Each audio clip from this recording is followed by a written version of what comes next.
Gatchalian points to land bank signature transfer as proof of Senate control. Di ba? Yan yung sinasabi ko no? Yan yung pinagmamalaki ni Gatchalian. Sabi ni Gatchalian, nakakapirma nga ako ng cheque ibig sabihin, legit talaga ako, legit. Nasabi ko na to kahapon Yung mga kolorum na jeep, Gatchalian, yung mga kolorum na jeep, nakakabiyahe din. Di ba? Nakakabiyahe rin Kaya okay lang yan, nakakapirma ka ng cheque. Katulad lang yan na nakakabiyahe rin yung kolorum ng jeep.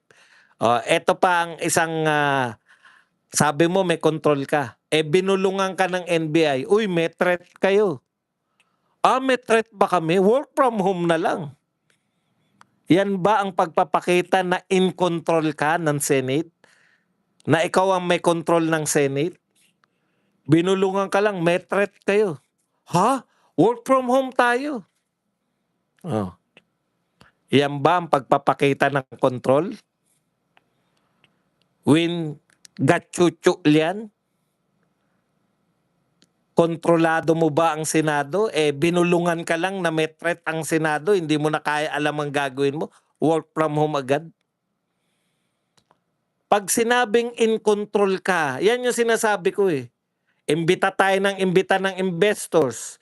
Imbita tayo ng imbita ng mga turista.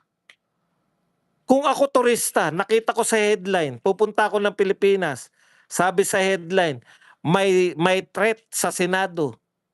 May nakalagay pang headline, armed threat. Mga de-armas yung may threat, yung nagte-threat sa yung pong nagbabanta sa Senado ay mga armado. Pucha, kung ako turista, Senado nila.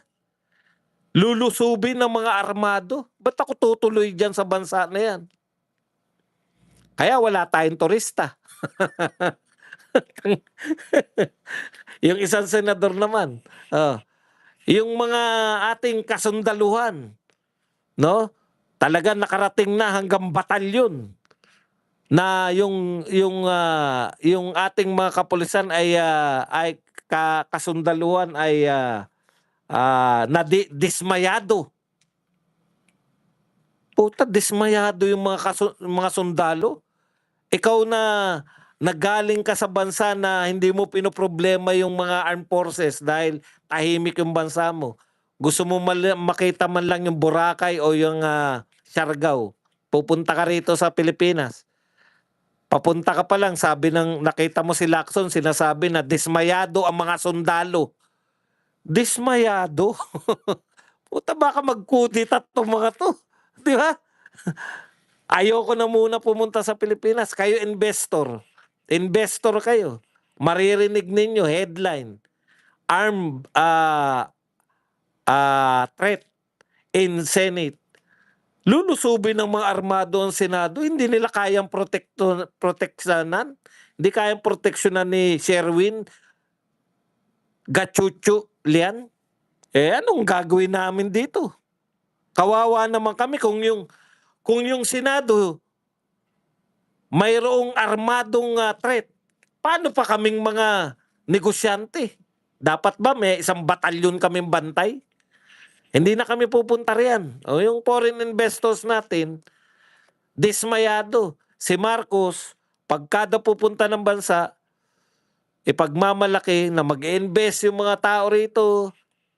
Pagdating ng mga investor, teka muna, may threat daw sa Senate Walang pasok sa Senate dahil may threat Huwag na tayong tumuloy, delikado.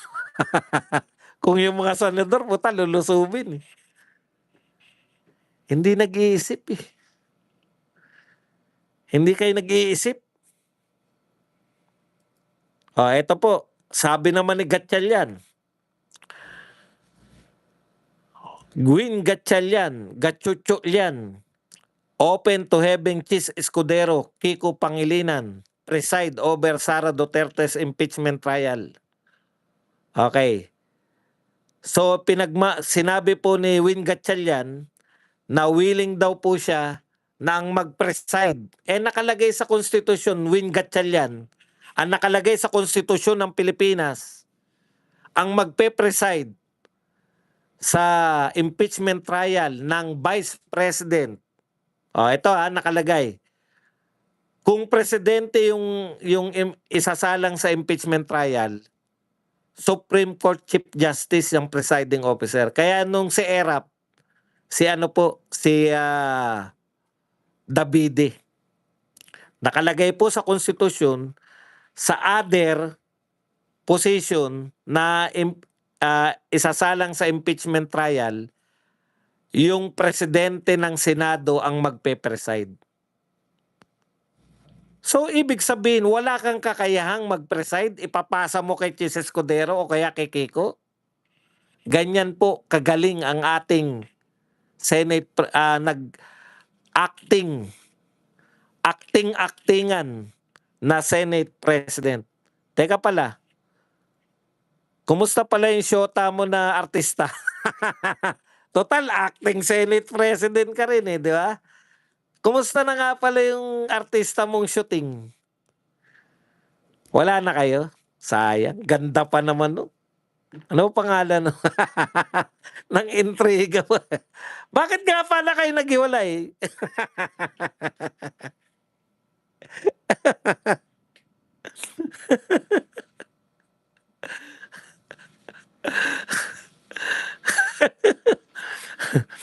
Okay. Si Bianca. Bianca. Bianca Halili ba yan? hindi ko actually hindi ko talaga alam yan. Tsamba lang ako. Bianca parang bata pa yun. Bianca Umali ba yan? Bianca, ano bang Bianca yan? Yung Totoy pa yung shota. Hindi Hindi Bianca yata yan. Okay.